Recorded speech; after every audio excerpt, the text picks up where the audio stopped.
More, are we recording? Fantastic. So we've got one here. This is probably more a partial tip bearer rather than a true tip bearer. So it probably will fruit along the stem and from the tips as well. But we're going to treat this as a pure tip bearer, and we're going to just decide how we're going to approach this. So we can't reduce them by a quarter or a third. That won't work. We'd remove our fruiting growth. So we're going to go through, do all our same stuff, these. So that was a dead bit there. Any disease, any damaged bits, it's dead. Take that back to a growing point. So you're always cutting back to just above a growing bud. Going all our way through.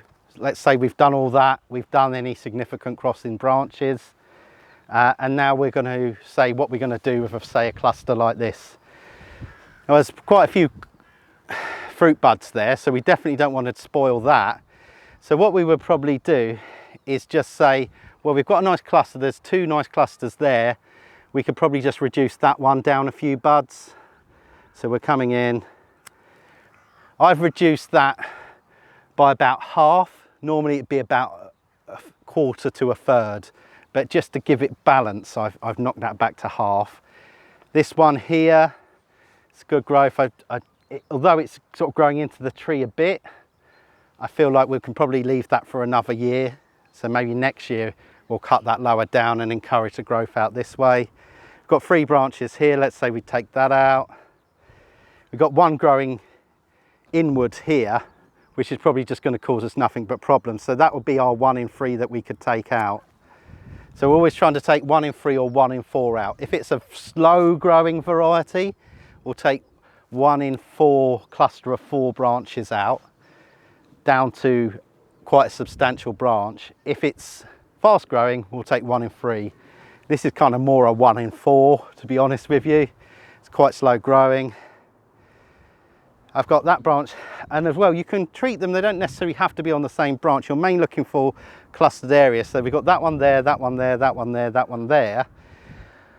That's going to come out this way. That's quite strong, got a fruiting bud.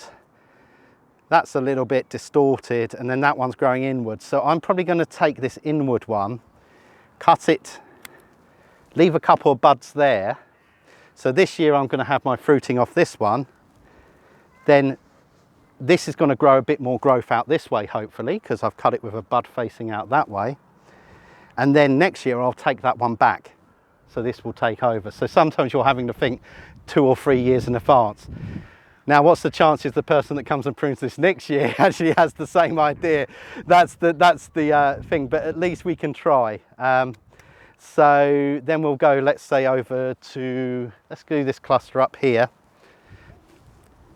So we've got, that's our actual leader there. Doesn't look much, but it is higher, as you can see, it's dominant. Do we think it should be the leader? No. So I'm going to now think, well, before I start working out my 3 here, let's say I've done the rest of the tree, done my thinning out of 1 in 4 or 1 in 3.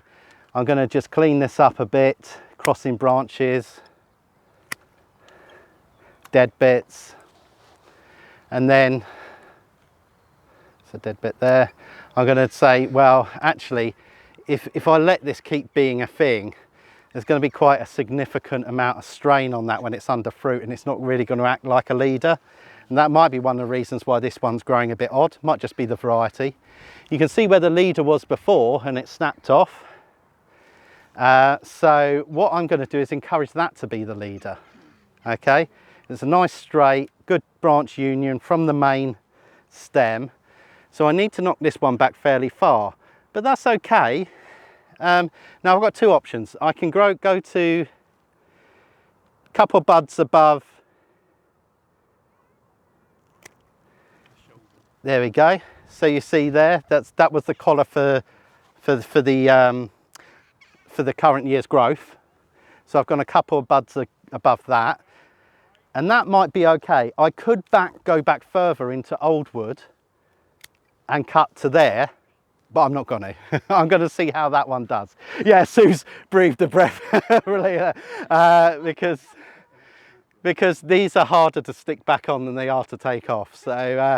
So that's what we'll do for this year, see how it behaves. If this one starts taking over again, we might have to cut it back harder, or just keep knocking it back until this one produces the right hormone to take over.